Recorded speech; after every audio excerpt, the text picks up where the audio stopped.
Good morning. The House Education Committee will come to order. Clerk, would you please take attendance? Chair Hornberger? Here. Representatives Paquette? Here. Crawford? Here. Lapel? Here. Riley? Here. Hall? Markkinen? Here. O'Malley? Here. Wakeman? Present. Camilleri? Here. Sowerby? Here. B. Carter? Here. T. Carter? Present. Colzar? Here. Stone? Here. Madam Chair, you do have a quorum. Thank you, Madam Clerk. We need a motion to approve the minutes from the meeting on June 4th. Representative O'Malley, thank you. Without objection, so ordered. Before we take testimony on this morning's bill, HB 4342, Rep. Paquette has an amendment to the bill. Would you like to speak to your amendment? Yeah, so with regard to the bill with substitute teachers, this bill just limits that the substitute teachers that will be in question and on the docket with the bill cannot teach for more than 14 days. Great, thank you. Would you like to make a motion for that? I so moved, Madam Chair. Thank you. Clerk, would you please take the vote? On the motion to amend page 6, line 10, and page 6, line 15, Chair Hornberger? Yes. Representatives Paquette? Yes. Crawford? Yes. Lapel? Yes. Riley? Yes. Hall? Markkinen? Yes. O'Malley? Yes. Wakeman? Yes. Camilleri? Yes. Sowerby? Yes. B. Carter? Yes. T. Carter? Yes. Colzar? Yes. Stone? Yes. Madam Chair, you have 14 yeas, no nays, and no passes. With that, the amendment is adopted.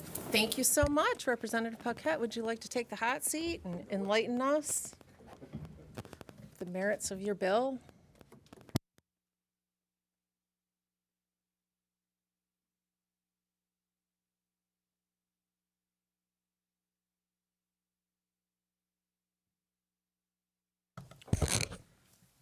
Thank you, Madam Chair. Good to see you all this morning, Education Committee. I'm here and I'll start off with the principle that all of my bills I will begin with is that we cannot legislate a good education. We can just put structures in place that increase the likelihood that good things happen in the classroom. So this bill that is in front of you today, I'll give you a little bit of background.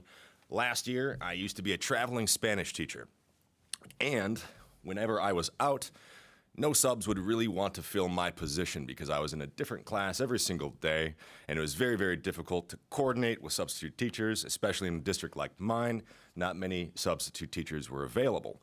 So one day, I went and I put in for a substitute teacher, and this gentleman with an email of Miller Lite 68 said he wanted to sub for me, and I saw that, and I sent him my sub plans, and he subbed for me that day.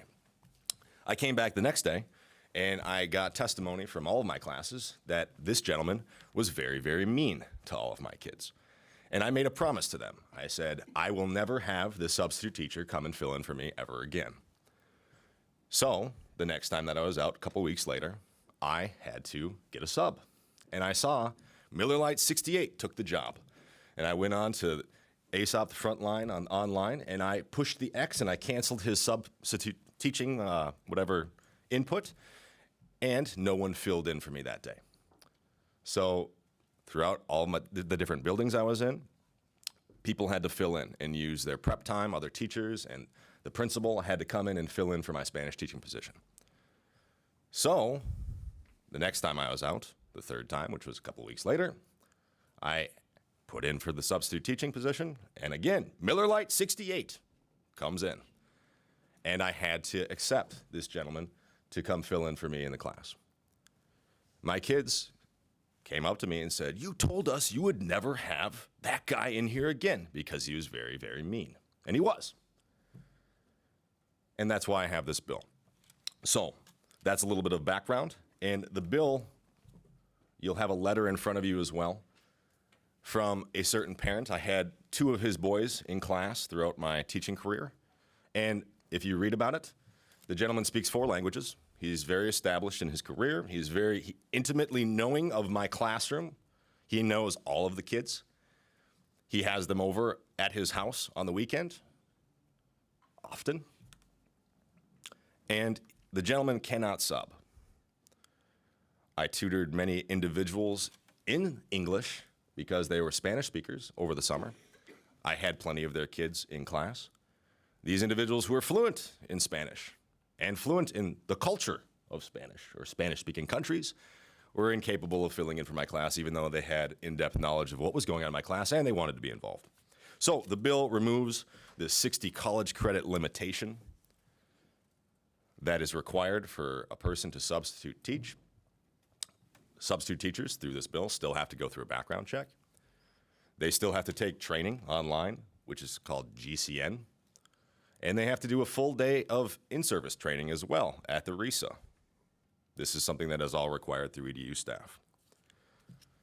I think that is enough for the intro. I'll take any questions. Thank you, Madam Chair, and thank you, Representative. I have a few questions. So based on a family relationship, how does that qualify somebody to be, in good standing to stand in front of students and become a substitute teacher? I'm still missing a link here. Why, it goes all the way to like first cousin once removed or something like that. So what does that have to do with the ability for that person to be in front of a classroom and teach kids? Fantastic question. With regard to qualifications, that is an interesting term with regard to substitute teaching. In my estimation, the most important thing in my career of substitute teaching, I have subbed in hundreds of different classes over the years, is the most important thing is to know kids in the class. Sometimes the most important thing when you go into a classroom is to know a kid's name or to have kids know you. Parents or relatives, they already know at least one student in that group. So if you have a vested interest, also, if you really want to be in the classroom, you probably want to do good things because people know who you are and your reputation's on the line. So in terms of qualifications, 60 college credits does not do it. You could have 60 college credits in interpretive dance and then all of a sudden be qualified to sub, and that is something that I oppose. So I guess following up on that, I mean, for me, the case that you brought with this letter here, this individual is fluent in Spanish as well as other languages. I mean, that's a different set of qualifications, so that makes sense. They are already a native speaker in Spanish. Maybe that makes sense for being in the classroom, but I just don't get the connection between great aunts and great uncles and how all of a sudden that makes them eligible to be in a classroom. I think that the problem here is that we don't have enough substitute teachers. I think that that's an area where we agree, but I don't think just opening up the doorway for any family member to do this is really going to solve the problem when you could potentially be just getting rid of any additional qualifications or certifications that we could be talking about. So maybe we could look at what does a substitute training course look like for teachers who want to be in the classroom and be substitutes who may not have that 60 credit qualification, but maybe there's a certain certification that we could look at that's different. That would be one way to address this. I just think opening this up to anybody essentially is what this would do, creates a really large problem that we don't currently have. Great point. One thing I'd like to capitalize on that, and thank you for highlighting, is that so with all the different terminologies, right, for family member, if that family member had 60 college credits, you'd be okay with that person? Because that anybody is then okay in your book? They at least have the 60 credits, which are required under state statute, so yes. And that's what this bill tries to change. So cool. Thank you. Thank you, Madam Chair. Perhaps this is more of a comment than a question, but, I've lost prep time, I've spent time in classrooms, I've subbed, and I've seen the difficulty securing substitute teachers in recent times. But I really urge that we need to stop treating substitute teachers like babysitters and make sure that our pay is commensurate with the difficulty of what we're asking people to step in and do. And I appreciate the idea that building relationships with kids is imperative to having good classroom management, but I also encourage that you need to have professional boundaries, because we've seen in this day and age that professional boundaries are not something that are innate to people. I just have to encourage that we legislate worst case scenarios, and while what you bring us may be a best case scenario, we have to think ahead to who else might this encompass and who are we inviting into classroom with our children. I appreciate that Rep. Camilleri suggested looking at further, professional development for potential substitute teachers. I believe that has to encompass some kind of classroom management.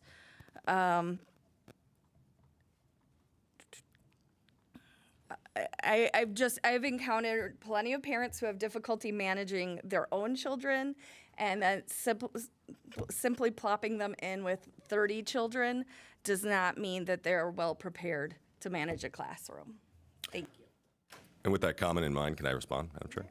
So with that comment in mind, if one of these parents had 60 college credits, then you'd probably be okay with it. One thing that I've come to learn throughout the process of this bill and throughout social media and things along those lines, there's a very, very harsh perspective of our parents that is out there in the education elite. For some reason, the commentary goes that if we allow parents to come in and be in front of kids, well, parents, they're in front of the kids all the time. If we allow this and we open the door to anybody, like for some reason there's this specter of a toothless person coming in and doing terrible things. In my estimation, our parents, grandparents, family members, there is so much wisdom that is not shared or passed down to our young people. And they want to, but they are kept out. And certain requirements such as this, we push career and college readiness. The first word in that is career. And individuals who have lived careers in our communities are for some reason not allowed to come in and substitute teach for a day. And that's something that I find kind of unnerving.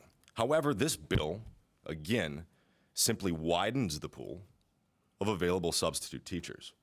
You do not have to choose Johnny or Tim or Miller Lite 68. You are able to cancel that person. You have complete autonomy as a district. You can put them on the do not sub list. I'm sure most of us here would know that the secretary of every school is the gatekeeper, and they are the person that can easily reject whoever you feel poorly about in the substitute teaching realm. This widens the pool. It allows folks like me, a traveling Spanish teacher, to choose people that I know and I know will do good things for kids. May I just follow up, because I had the honor of having my mother as a substitute teacher, but my mom was also a professional educator. She held a teaching degree and a master's degree. But again, and so it is not uncommon for a parent who resides in the same district and teaches in the same district that their child lives, for a parent to teach. However, again, education is a professional career, and we have expectations for how people compose. I completely agree with you. And keep in mind, no one goes into a career of substitute teaching. Substitute teaching is not a career, and that is something that we need to understand with this bill. Thank you, Madam Chair. Thank you, Mr. Paquette, for your testimony today. If I may, Madam Chair, I just have two questions. The first question is, so your amendment speaks to 14 days. Is that calendar days or work days? Calendar days straight. Straight. So a 2-week period then. You cannot be a long-term substitute teacher. Okay, but so calendar days is what that means. Okay, great. And I get why you want to bring something forward and address the shortage. We've heard about this for so many years, the shortage of substitute teachers. There's been discussion, we can maybe attract more substitute teachers if we are paying them more than $85 or $100 a day. We can certainly attract more substitute teachers if we change the parameter that are limiting teachers, like what you're trying to do. I'm struggling getting around that idea with the broad definition of family member, as well as the fact that the ISD or the local district can actually end up allowing that substitute teacher to stay on longer, even if their relative is no longer in the district. But we also have something that impedes the ability for substitute teachers, and you just spoke to the importance of attracting people with skills. And our current law limits retired teachers that may substitute for up to 1/3 of their pension without losing their pension benefits entirely, unless they are in a district that has a reported or critical shortage. So we did some modification last term to that, but you have well-trained, dedicated, retired teachers out there. Do you think it would be a good idea to try to allow more retired teachers to be able to serve as substitute teachers and modify that bill so that those retired substitute teachers can work longer and we can fix that portion of the bill without hurting districts or these teachers' pensions. Yeah, thank you, Rep. Sarby. I love it. I'm all in favor of that. I think widening the pool is really important. Having more substitute teachers to choose from, I'd love to co-sponsor that bill or be involved in that collaboration with you. With regard to the pay that you mentioned in the beginning, paying our substitute teachers more, that is completely up to the district. So that's one thing that, with regard to this bill, it widens the pool, but a district is able to choose how much they want to pay their substitute teachers. One thing that I'd like to highlight as well, Massachusetts being one of the beacons of kind of education in the United States, they do not have the requirement of credits, college credits, as subs. They leave it up to the districts to choose what kind of subs they want in their building. And they have their own requirements by district. I think that we should follow that model. Also, Indiana only requires a permit, which is also what Michigan does. Through EDU staff, you get certified. I have my certificate. I'm actually certified to teach, and I can't sub. I have to go through all this training, and I've been going through it. It's like 6 hours of online training and then an in-day personal profession thing. And I email them. I'm like, I'm certified to teach. Can I sub? And they're like, no, you cannot. You need to go through all these different hoops. So, but districts are allowed to pay, but I'm all in favor of what you just promoted. Thank you, Madam Chair. Thank you for bringing this forward and educating us. And I'd like for you to go one more step into your education of what it's like. You mentioned your particular circumstance of substitute teaching. What is the typical district like when how do they garner a pool of substitutes? What is the actual process? You highlighted the part where you can go online and check a box, yes or no, of a particular individual who's applied. I mean, there's a pre-vetting of some names or some individuals, I assume. Can you just walk us through a little bit of that just to give us some highlights?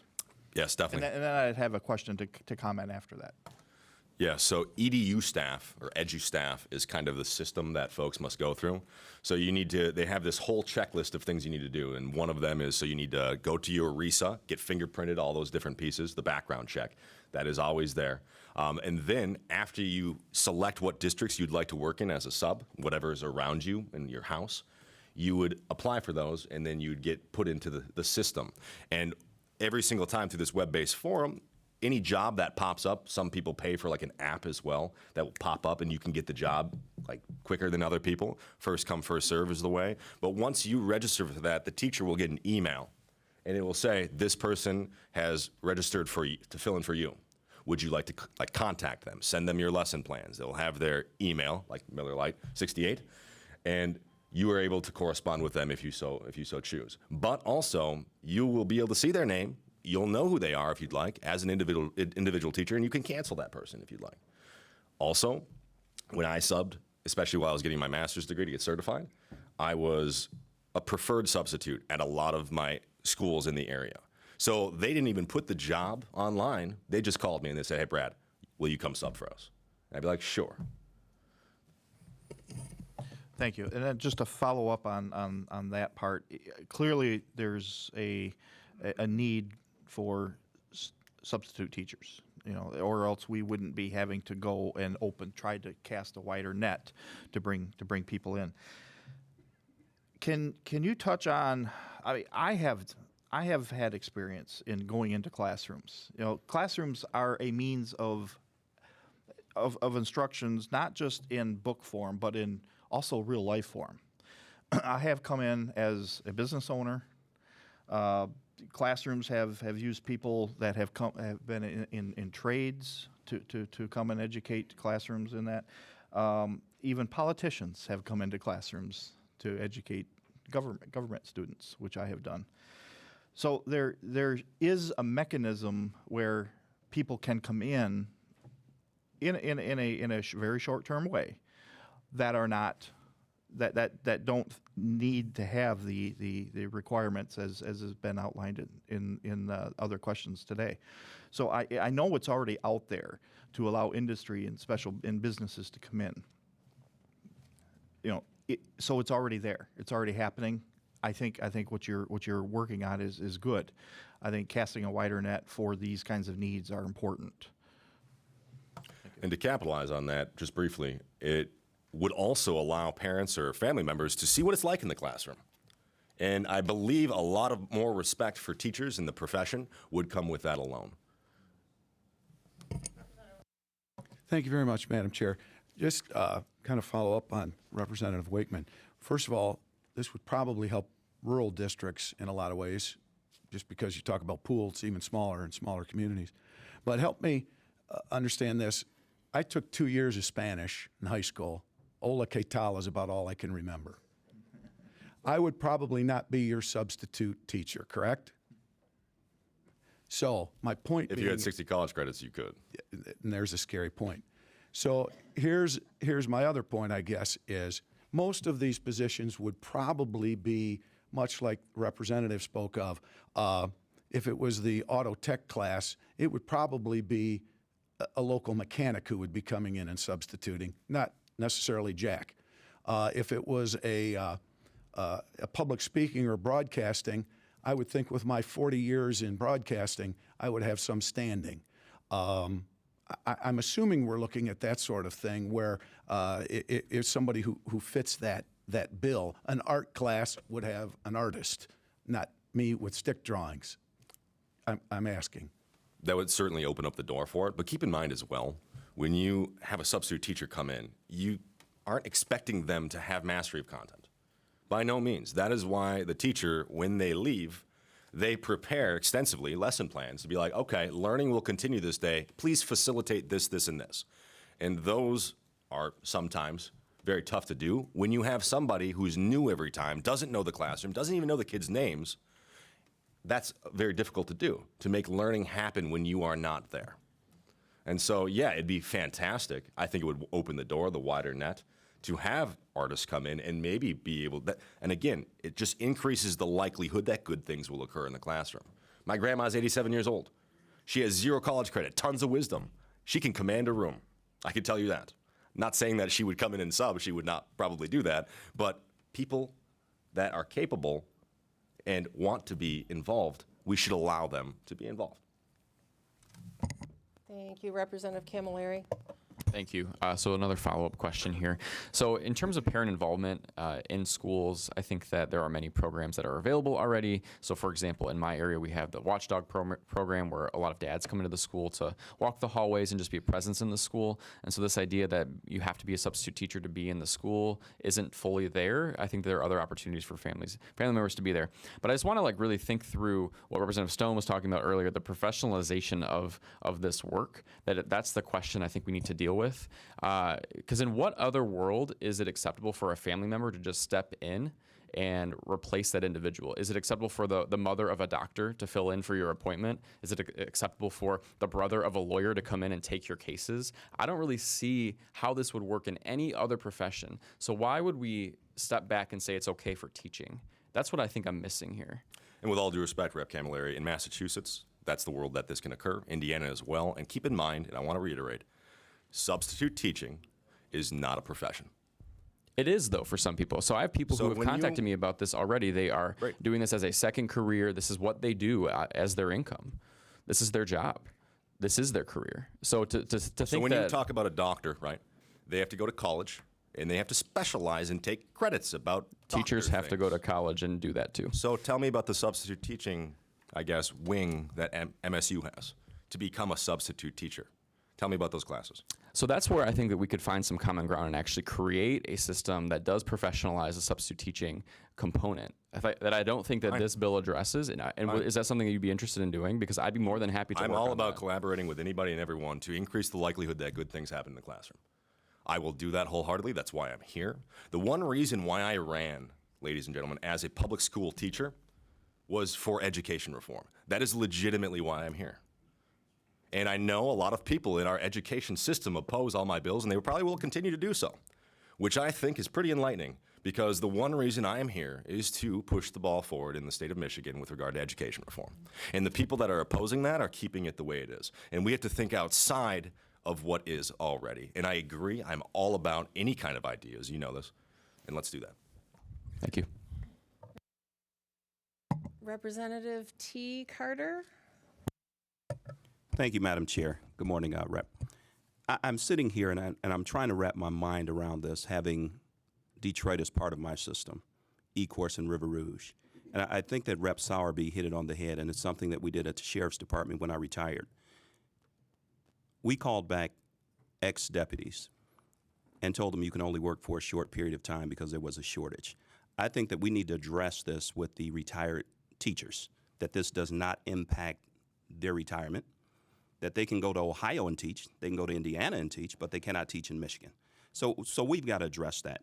But when you compare us to Massachusetts as the epicenter of education and everything else, and we're at the bottom, that's not a best practice that we can allow ourselves.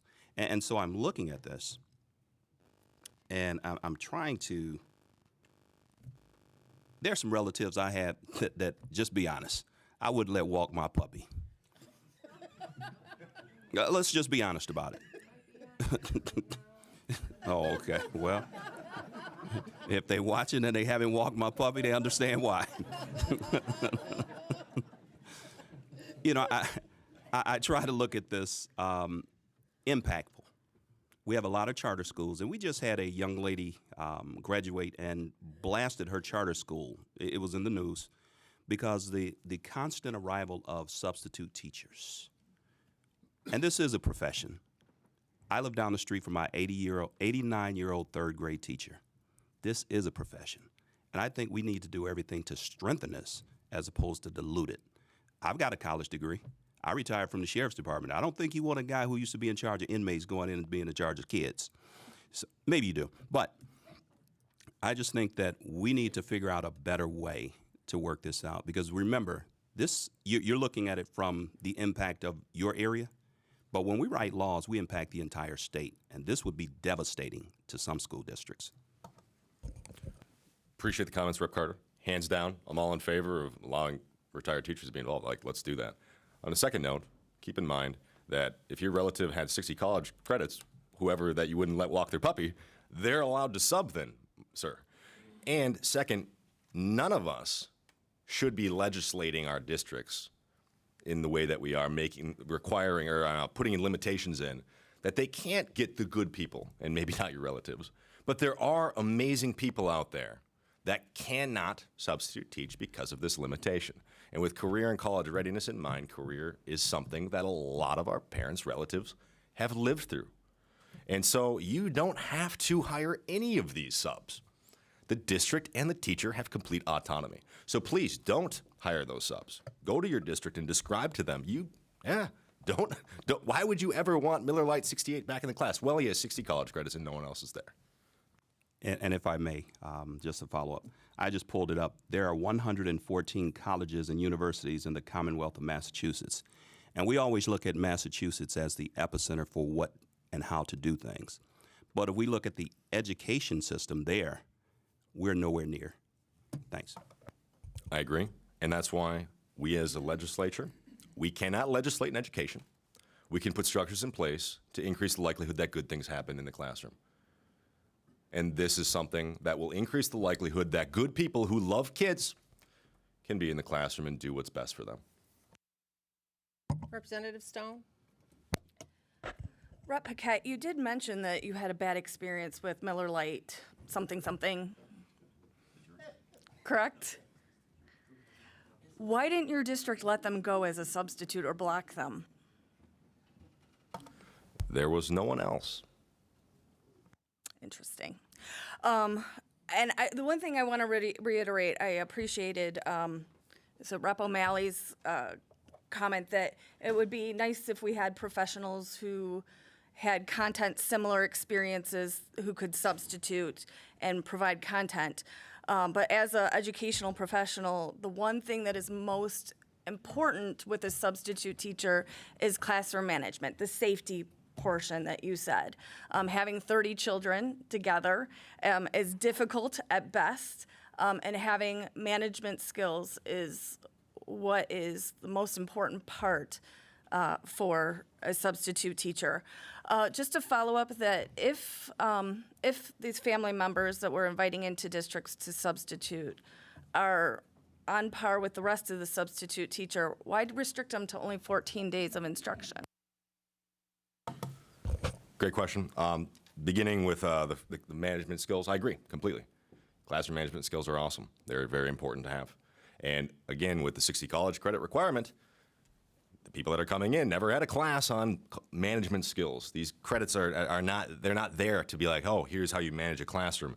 And when you mention, why would we invite? This is not an invitation. This is just opening the door. And with regard to the 14 days, personally, if I think a person is a good person that wants to be in the classroom and the school district is like, yeah, we like this person, they do good things for kids, they should be able to be a long-term sub. Personally, that's where I'm at. But again, I appreciate compromise. Folks were hesitant about that, so we added an amendment. Representative Colazar. Thank you, Madam Chair, and thank you, Representative, for all your testimony. Appreciate it. I'm of the belief that our substitute teacher shortage and our overall teacher shortage are intricately linked. So my question to you is, do you share that belief? And if so, do you think that focusing on the overall teacher shortage would be a better long-term solution? Of course, they definitely are linked. And that's why I think it's vitally important to have, so just this last graduation in the year before, there were brothers and sisters who went through my class, they graduated, and they wanted to become a teacher. And they wanted to sub, they wanted to be involved. For instance, in a couple of different states, there is a requirement to have 2 days of shadowing of a teacher, and that is what qualifies you before you can substitute teach. A lot of these individuals who are 19 years old, they really wanted to have the enthusiasm to be in the classroom and see what it's like. And substitute teaching is a great way to do that. And they are limited because they don't have these credits yet. So that's something that, yes, I do agree with you, they are very much linked. But I don't think we do a very good job of opening the door to people to be in the classroom or pursue the profession. This is one way to spark that fire early on in a lot of young people's lives especially. Okay, just a follow-up to that then, do you think we do a lot to encourage people to stay in the classroom after they've begun their careers? Well, with the merits of the bill in mind, we could probably talk about that together. I'd love to sit and chat, as I always enjoy your company. However, in terms of this bill, it's nothing to do with this bill, really. But we could do more, yes, of course. Let's do more.